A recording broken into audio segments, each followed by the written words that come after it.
It involves cookery, everyday family life, house building, just everything. It's the whole Hindu way of life. And so you can't export it, just as you can't export Shinto from Japan. It belongs to the soil and the culture. But there are essential elements in it that can be transmitted outside the culture of India. And Buddhism was one of the ways of doing just that. So one might say simply this, to try and sum up what Buddhism is about. The word Buddha is derived from the root Budh in Sanskrit, B-U-D-H, which means to be awake. So the Buddha is the awakened man, the man who woke up. What does he wake up from? Obviously a dream. And what kind of a dream is this? Well, I would call it a state of hypnosis. And this state of hypnosis, although I'm using hypnosis in a rather archaic sense of the word, is a state of being entranced, spellbound, fascinated, and this is called in Sanskrit avidya. A-V-I-D-Y-A.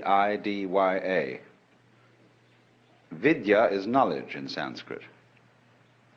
And it is the root from which we get videre in Latin, to see, and so vision in English.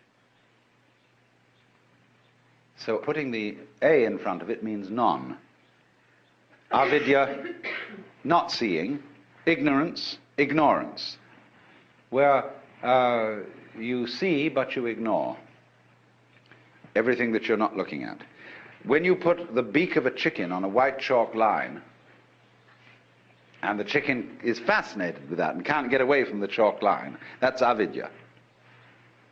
So in the same way, our beaks were put on a chalk line when we were hypnotized into the notion of attending to life by conscious attention alone, by the spotlight to the exclusion of the floodlight.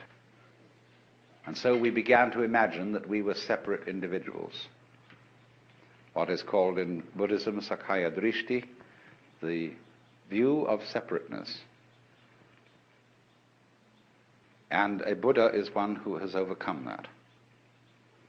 He is awakened from that illusion, from that state of hypnosis, and he knows that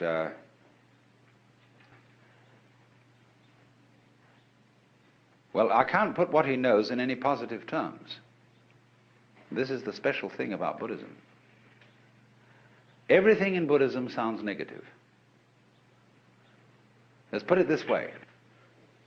Let's suppose you engage yourself in a relationship with the Buddha, or with one.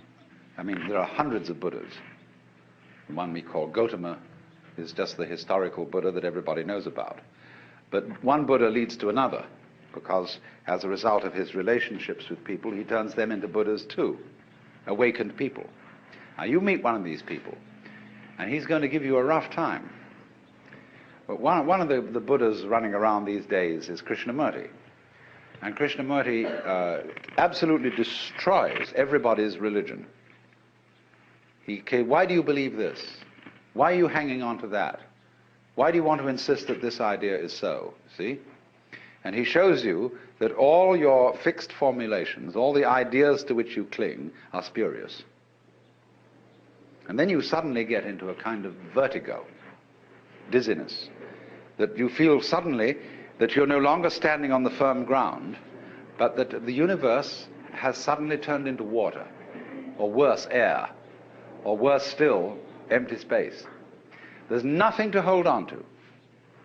Now you see, often when one discusses religion with people, they say, well, I need a religion because I need something to hold on to.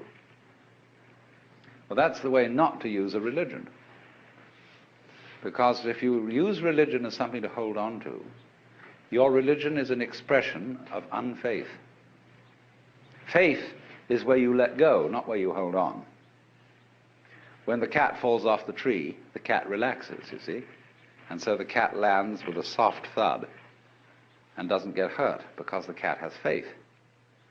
But if the cat in midair were suddenly to grab itself with all 4 feet and tighten up, you see, it'd be hurt.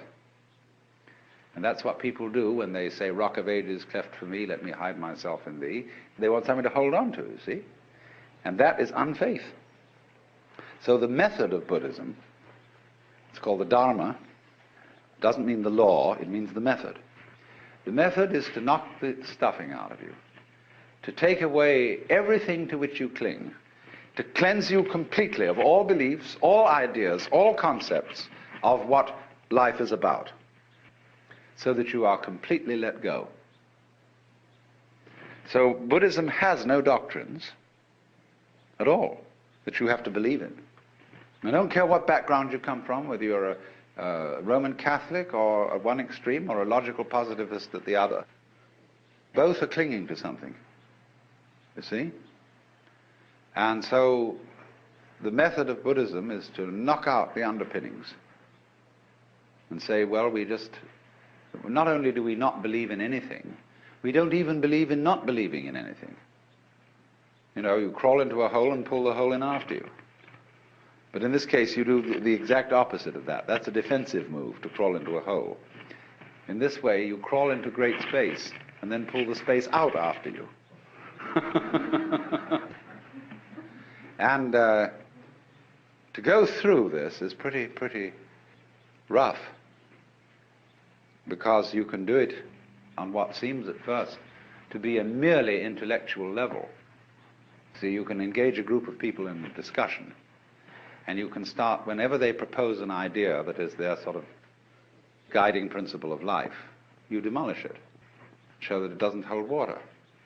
And step by step you unearth, by talking with them, what are the fundamental ideas they're operating on. Everybody is. Everybody is a philosopher. Everybody has metaphysics, although they may not know what it is, because they've never examined it. But by this method you bring it out, and you demolish it. And this suddenly, what seemed like a very nice intellectual discussion, turns into sheer murder. People get really anxious. They develop all the trembles and the symptoms of extreme anxiety. And so they finally say to the guru, the teacher, well, heaven's sakes, what do you believe in? He says, I'm not proposing anything. I didn't set anything up. Well, how do you navigate? How do you exist? This is what's the problem. Because you see, what we're moving from, as I suggested a moment ago, we're moving from a state of affairs where we're accustomed to navigation on land to a state of affairs where we're in the water. And this is very critical for today, because the impact of modern science on Western culture has been very similar to this. In Christianity, we sing hymns like "How Firm a Foundation" and "Rock of Ages," "Ein fester Burg," "A mighty fortress is our God." We've something to stand on. The church's one foundation is Jesus Christ, her Lord, you know. And it's this firm thing. All right, suddenly all that disappears or becomes implausible. And we find ourselves swimming or sinking. Now, when you find that you're living in the midst of the universe of relativity, well, there's nothing you can hold on to. You've got to learn how to swim. And to swim, you've got to relax and stop grabbing. So this is what Buddhism does.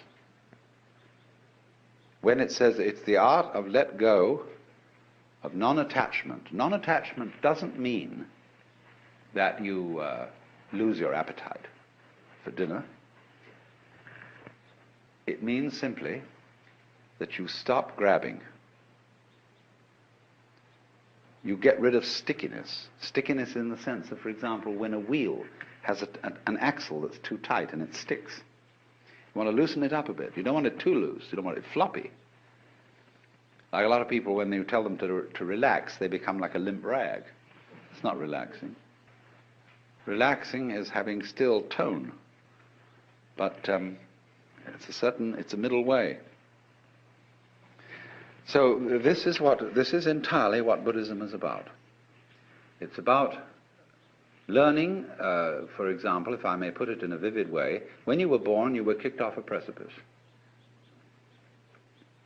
And there's nothing that can stop you falling. And although there are a lot of rocks falling with you, with trees growing on them and all sorts of things like that, you can cling to one of those rocks, if you like, as it goes down with you for safety. But it's not safe. Nothing is safe. Everything is falling apart. Everything is in a state of change.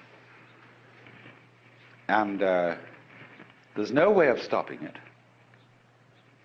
And when you are really resigned to that, and when you really accept that, then there's nothing left to be afraid of. And when there's nothing left to be afraid of, and you've given everything up, and you know that a lot of people in religion cling to suffering because they know they are right as long as they hurt. Oh, I bless the good Lord for my boils, for my mental and bodily pains. For without them my faith all congeals, and I'm doomed to hell's ne'er-ending flames. There are a lot of people who know that they're right so long as they suffer. But that's an illusion too. Even suffering offers no security. Even suicide offers no security in Buddhism, you see. There is no security at all. You simply have to face this fact that everything is in flux and go with it. And so the question then is simply how to convince people of this, if anybody wants to be convinced. It's not the sort of thing you shove down people's throats. You don't convert them to this, because if they don't want to be converted, they won't let go. So Buddhism therefore involves a very special relationship between the questioner and the person to whom the question is addressed, the pupil and the teacher. And now then, Buddhism came to China as early as 60 AD, but didn't at that time make a very great impression. It was not until about the year 400 that a very great Sanskrit scholar by the name of Kumarajiva came and started teaching Chinese scholars Sanskrit. And they worked with him to translate Sanskrit into Chinese. And they translated the Buddhist scriptures. They didn't, of course, do them all at that time, because the Buddhist scriptures occupy about as much space as the Encyclopedia Britannica. In fact, a little more. The Indians are great talkers. Well, anyway, they found that when they translate this into Chinese, you had to find equivalent Chinese words for the Sanskrit ideas, and they found these from the Taoist philosophy. Well, slowly then, Indian attitudes began to be modified by Chinese attitudes, because the Chinese read into these translations Taoist meanings, so things got a little altered. Now here came the alteration that is crucial. First of all, in Indian Buddhism there's very little humor. But Chinese life is full of humor. The greatest philosopher of China, Zhuangzi,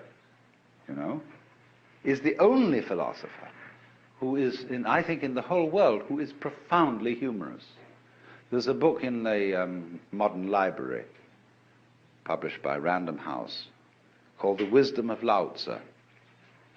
And this is translated by Lin Yutang. And he includes, along with the translation of Lao Tzu, huge sections of Zhuangzi. And this is absolutely fascinating because of the humor of it. Indian Buddhism had very little humor. Some, yes, but very little.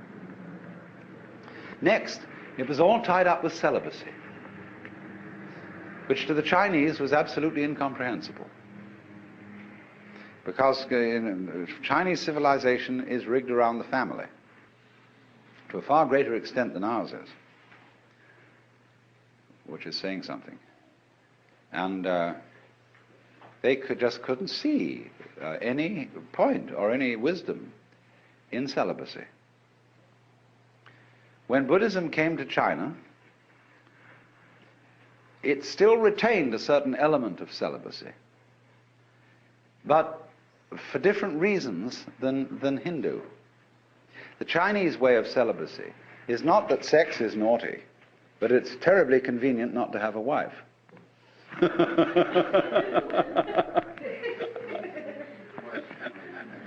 In other words, the ideal of the uninvolved life has a certain appeal.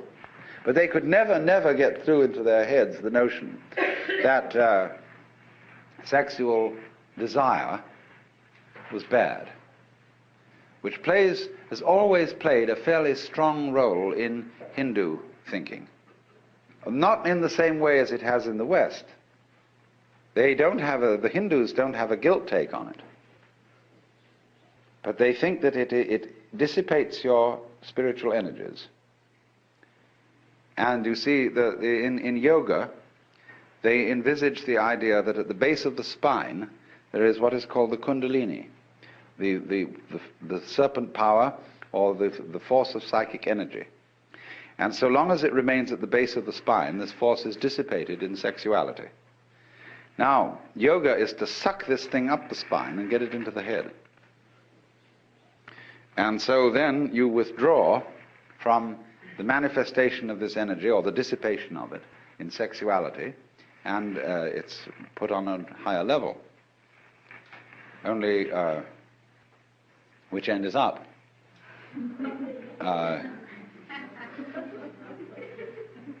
You can do it the other way too. They have what's called the right-hand way of doing it and the left-hand way of doing it. I'm not going to go into that now. But the Chinese didn't see it that way. They couldn't see that it was a dissipation of energy.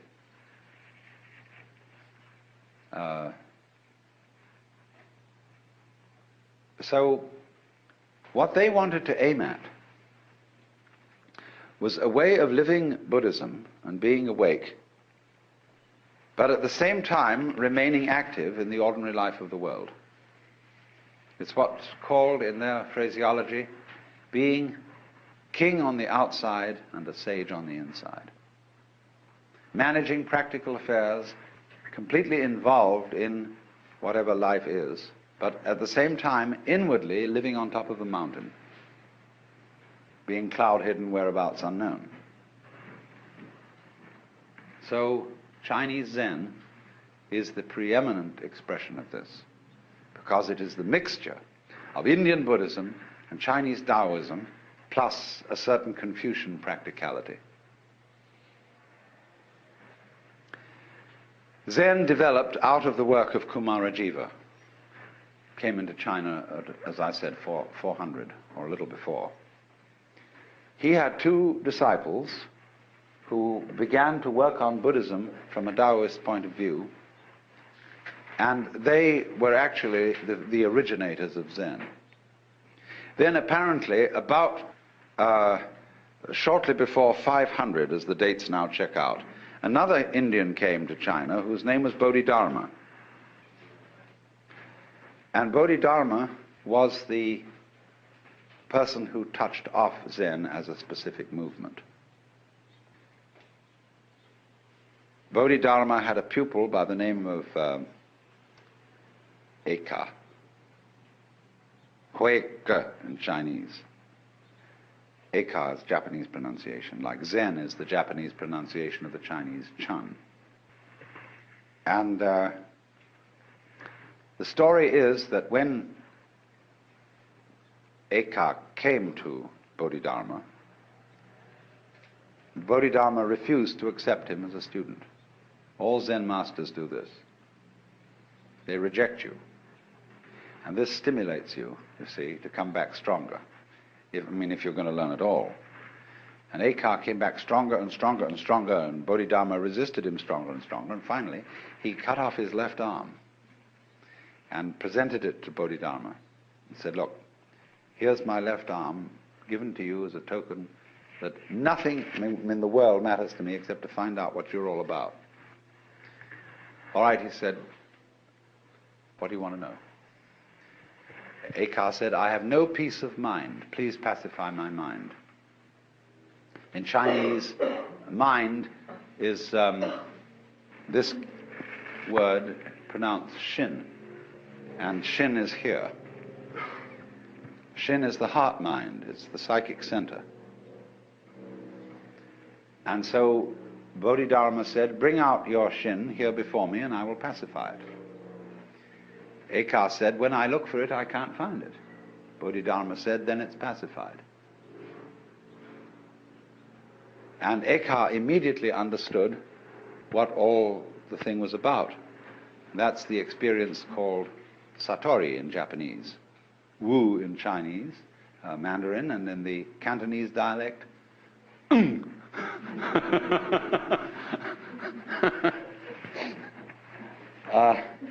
just what we call in our modern psychological jargon the aha phenomenon. The aha phenomenon. Aha! Now I see. Well, now, what was all this? This Zen is a translation of the Sanskrit word jhana.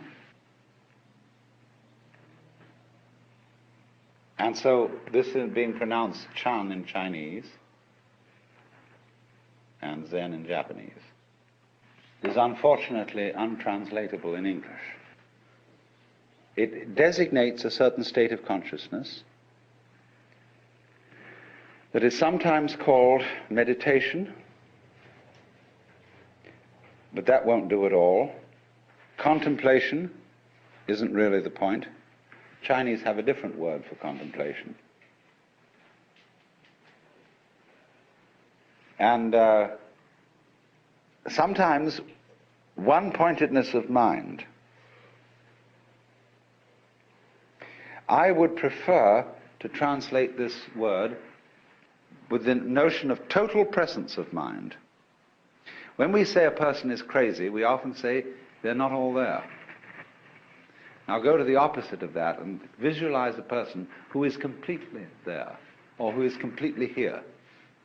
A person who lives totally and absolutely now. That doesn't mean he's incapable of thinking about the past or the future, because thoughts about the past and about the future are included in the present. You have them now.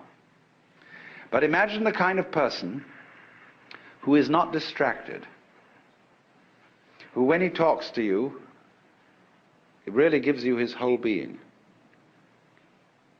who doesn't, as it were, look over your shoulder and wander off to something else. Somebody who, first of all, he's completely here, and he's so much here that you can't phase him. Now this idea of phasing is crucial in Zen. You see, I referred a moment ago to attachment, that Buddhism is living free from attachments. And I made the point that this is not abandoning a sense of a good appetite for dinner, but it's stopping sticking. In psychological jargon, you don't block. A mind of no hesitation, it's sometimes called. In Chinese, the phrase mo zhi chu is used, of going straight ahead. So supposing somebody walks up to you on the street and says, are you saved? Now, most of us who are intelligent people feel embarrassed by such a question. You know, what's this wretched Salvation Army person or Jehovah's Witness doing asking me whether I'm saved or not? And we're all a little bit, you know, what do you do with a nut like that? So, but as in Zen, this is a perfect moment to respond, see? To the most embarrassing question, are you saved? But Zen comes back in a very funny way. In Zen, one doesn't give philosophical answers to a question like that. You give practical answers. I had a boiled egg this morning.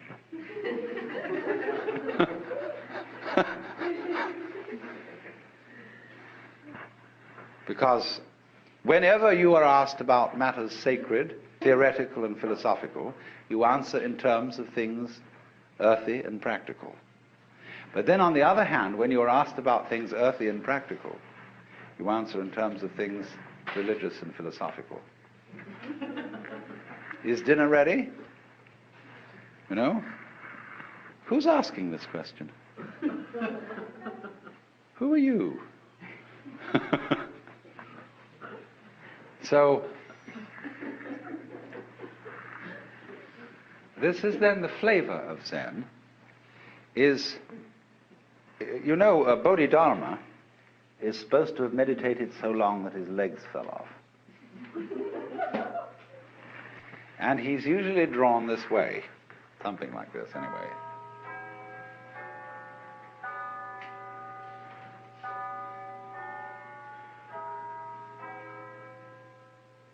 It looks like a shmoo.